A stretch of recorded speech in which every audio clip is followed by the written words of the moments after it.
fun for me. But anyway, again, let's keep the good moods going.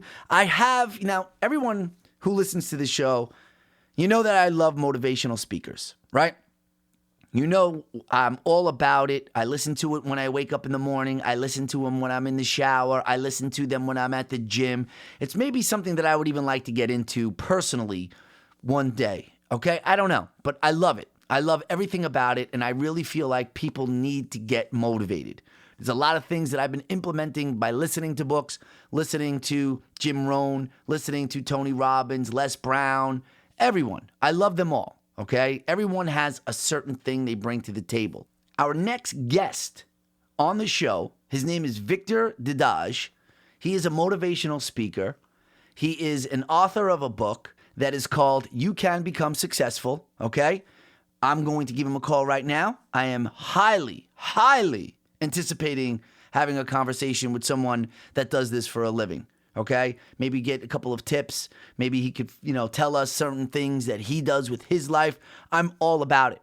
All about it, especially now that I'm not smoking any more weed. That's all I'm doing is how can I better myself? So this is for you. This is for me. Hopefully this guy knows what he's talking about. I've never talked to him on the phone. Just a couple of emails, a couple of texts this morning. Let's give him a call. Let's see what it's all about. He is from the Bronx. I do know that because I read a press release that he has, and I will be going off of that. Let's see here. I hope I pronounce his name right. Victor Dedaj. What do you think Dedaj is? Indian? I have no idea. Is he, I have no Dedaj. Could be anything, right? I have no idea. Hello? Victor, it's Joe from the Joe Cozzo Show. How's everything going, my man? I'm doing great. How you doing, Joe? I'm doing excellent. Thank you for coming on the show. Oh, my pleasure. So I'm really interested in learning about you. I've seen the press release that you've given me. You're from the Bronx, right? That is correct. How did you like growing up in the Bronx? I really enjoyed it. You meet a lot of great people. People here are true. There's nothing fake about them. You know where everyone stands, and they're just a lot of fun to be around. A lot of people, when they hear the Bronx, the first thing they think of is something negative. There was a lot of controversy years ago about Bronx being one of those neighborhoods that are dangerous. Sometimes, you don't want to even go through it. You shouldn't walk through it. What do you say about those people that say that? Well, I would say that probably a lot of those people have never been to the Bronx. Now, the Bronx did go through some tough times, but it's gotten a lot better. In fact, there's some neighborhoods like in the South Bronx, Mount Aiken, that they're fixing up. Some artists and professionals are moving there. So I think you're going to see a lot of you're seeing already a lot of improvement in the Bronx, and you're going to see a lot more going on. It's like the new Brooklyn. So a lot of the hip places in Brooklyn, like Fort Greene and Park Slope, that happened 10, 15 years ago, they're starting to happen in the Bronx right now. Well, that's great, and that's great news. Now, you are a success coach. I saw this on the press release. Can you tell me what you mean by that? What does that entail? Well, basically, I've been working online for about 5 years. I was in the corporate world for many years before that. Basically, what I do is I just teach people how to be successful. Because here's the thing. If you try to work online, for example, it's a brand new thing for many people. You don't know what you're doing. And actually, in any occupation, any profession, if you really want to go to the next level, you need to get a coach. For example, LeBron James or Serena Williams, these are like some of the top athletes in the world. They have coaches guiding them. And if you need to really move on in your profession, you really need a coach to get you there. I have mentors myself. I've been using them for several years. They help guide me. I get on weekly calls with them. They recommend what I should do. How do I get to the next level? They'll say, okay, you're doing this well. You're doing this great. And now if you want to get to the next level, this is what I recommend you do in the next month, in the next year. And so I just learn from them, and I teach people what to do going forward. Well, give me some examples when you say you teach people going forward. And let's talk general, not something that is specific, in what type of occupation that somebody may be tailored, calling you for a certain thing. But when you say that you teach them to be successful, give me some of the examples of that. Okay, so some of the things I teach them to do is some of their daily habits. Number one, you really need to be focused. Very often, people try to do several things at once, and it's very hard to be productive because you cannot focus on 5 tasks at a time. And studies show this. If you try to do 4 or 5 tasks at once, you're going to be at least 50% less productive than if you focus on one task at a time. You can think of it this way. If you focus a magnifying glass on a piece of paper, eventually that piece of paper with the sun going through the magnifying glass will burn. But if you keep moving the magnifying glass around the paper, nothing's going to happen. So I teach them focus. I teach them to not procrastinate. Procrastination is actually one of the biggest killers of success because when you wait on working on tasks, it builds up on you as a psychological burden. And then we have all these unfinished tasks in your mind. It paralyzes you because after a while you have like 10 or 15 unfinished tasks and you don't know which ones to work on. I want to stop you right there because I want to talk about procrastination. Why do you think what makes people procrastinate? What is the driving force behind that? Is it mental? Is it physical? Based on your experience, what would you say?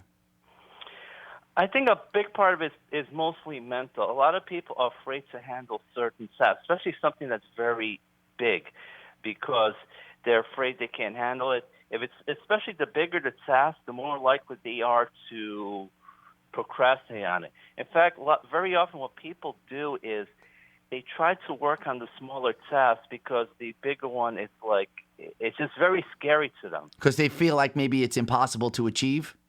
Exactly, and they figured the more they put it off, it will eventually go away. But anything you put off, it will not go away. It's going to stay there, and it's going to become a bigger burden on you, and that's why it paralyzes you.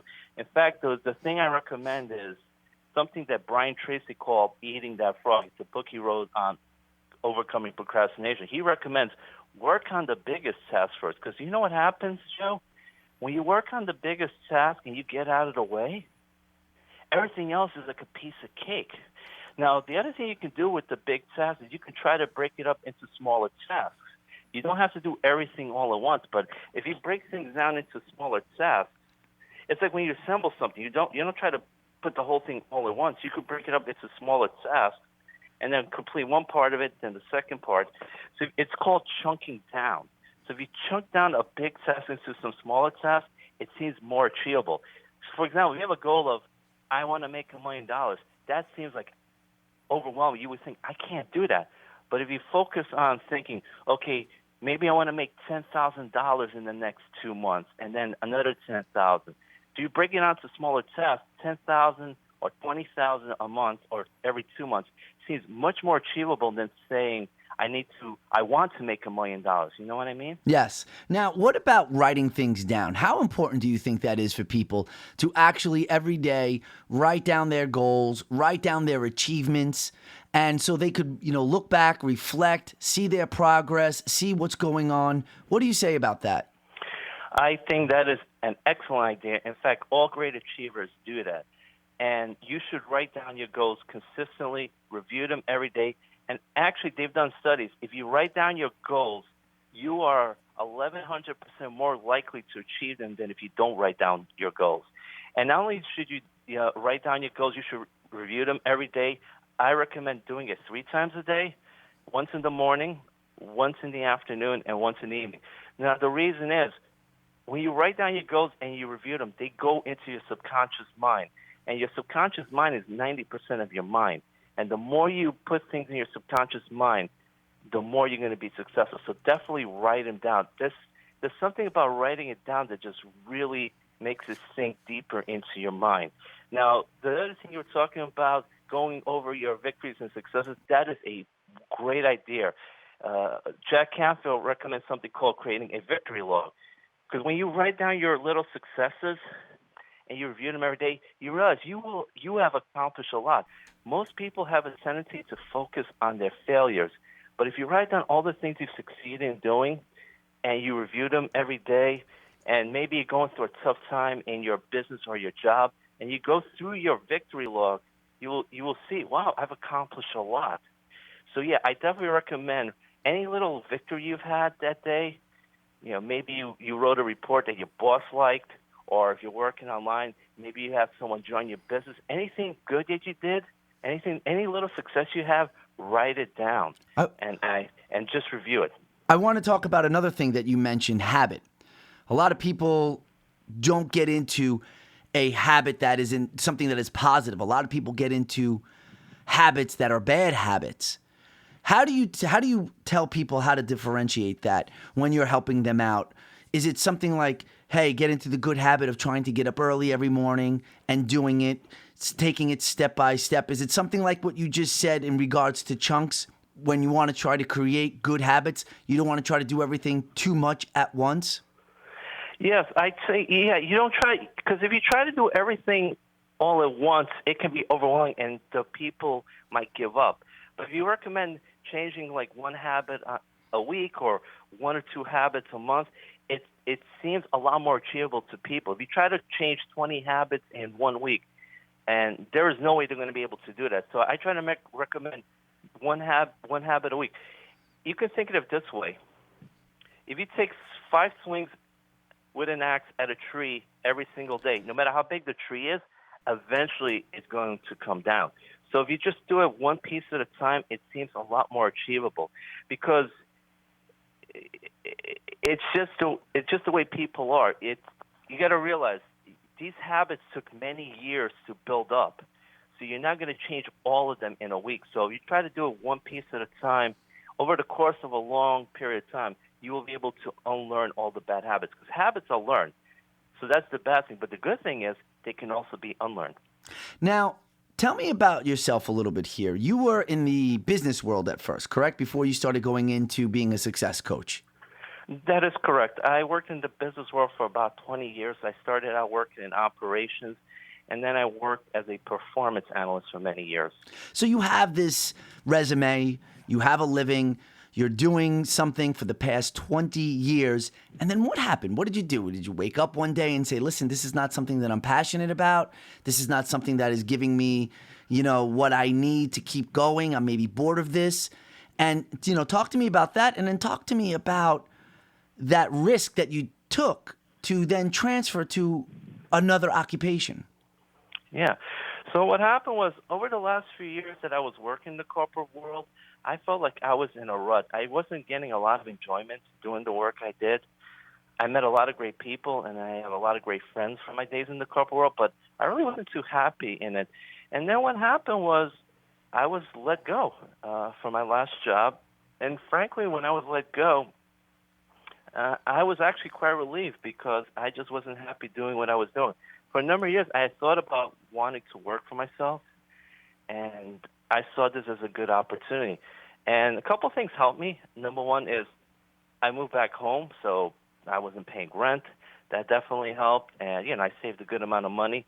So what I recommend for people is, if you're trying to go out on your own, I recommend doing it part-time. Don't try to do it all at once unless circumstances force you, because it could take a while to build up your business.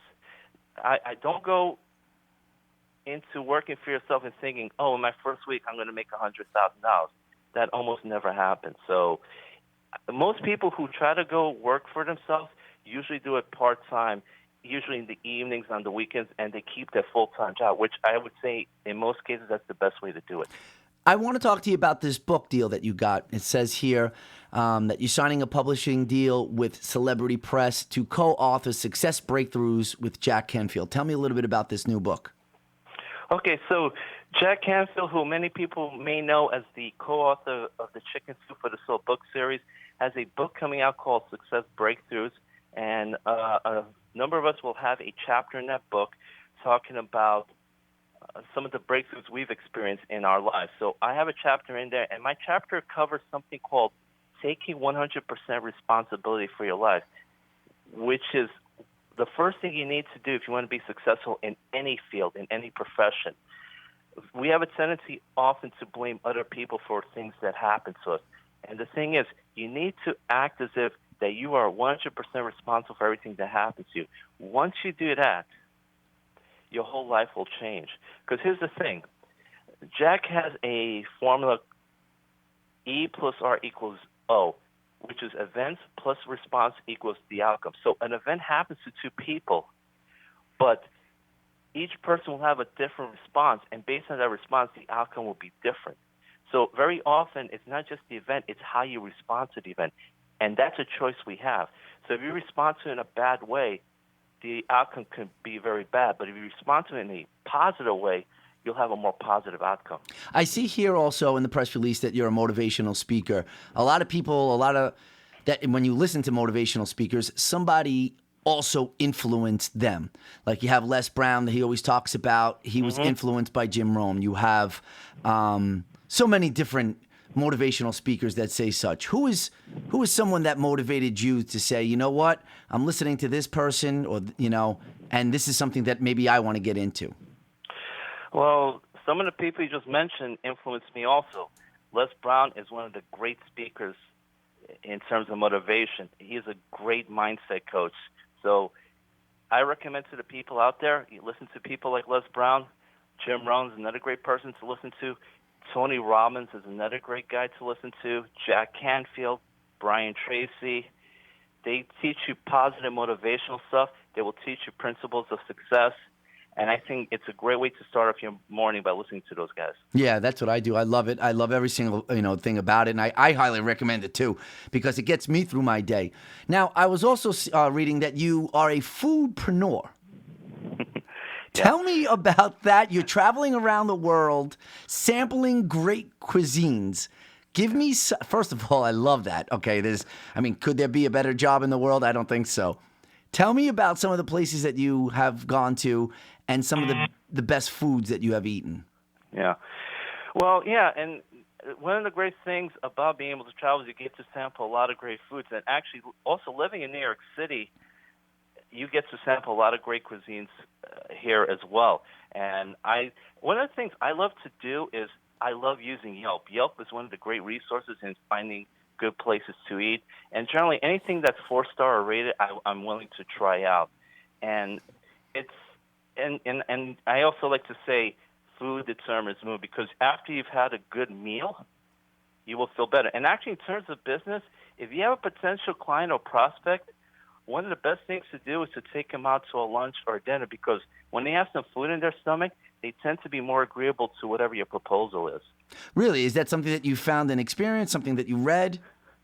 Both. I read about it and I also experienced that, because I could tell you when I'm hungry, I get kind of cranky. But when I have some food in my stomach, I tend to feel much better. So I definitely recommend doing that. If you have a potential client, take them out to lunch. They'll be much more agreeable. You got to get them in a positive mood. And one way is to give them food. Other things that motivational speakers do, like Tony Robbins, they will ask them questions in which the answer will always be yes. And when you get people to say yes a few times, they tend to say yes to other things you ask them. It's almost like you're developing a habit for them. Exactly. Yeah, the habit of saying yes. Tell me about some of the secrets that you do in your personal life to get you motivated. Do you meditate?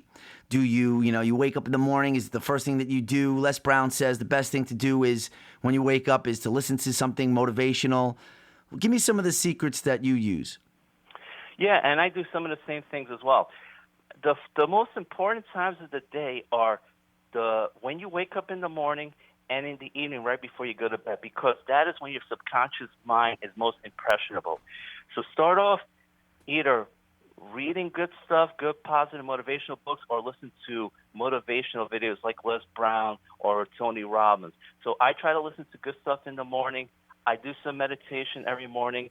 I do visualization. Visualization is very powerful, because when you visualize the kind of life you want and you do that consistently, you will often attract what you visualize, because the mind cannot tell the difference between real events and imagined events. So I highly recommend visualization, reviewing your goals, writing them down, of course, and I also recommend doing affirmations. Write down your affirmations and review them as well. I love it. Now, before I let you go here, I see that you also authored a book, and it's called You Can Become Successful. Tell me a little bit about that. Sure. So I wrote a book called You Can Become Successful, and I talk about a number of the things we discussed on this interview today because I want people to realize that if they apply certain principles and they do it on a consistent basis, they can become successful. And that's something that's very important. You have to be consistent in everything you do. Like if I want to have a body like Arnold Schwarzenegger, I can't go to the gym once a month and think I'll have this kind of body.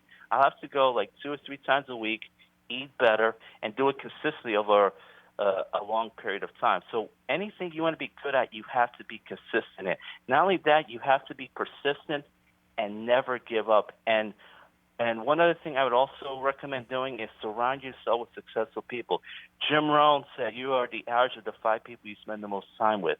And if the 5 people you hang out with are not successful, it's going to be much harder for you to be successful. If you're around successful people, it's going to greatly increase your chances of being successful. Well, how do you do that? How do you tell someone that? Here you are, Victor Dedaj, right? Is that how you pronounce your last name, Dedaj? Yes. Victor Dedaj, somebody hires you to be their success coach, and they're telling you, they have about all these people they have in their life, and this one's doing something bad, and this one is not really achieving things in their life. How do you tell someone to cut someone that's been in their life off for the past, say, 20 years, 25 years? Well, you don't necessarily have to cut off everyone. It really depends on how negative they are.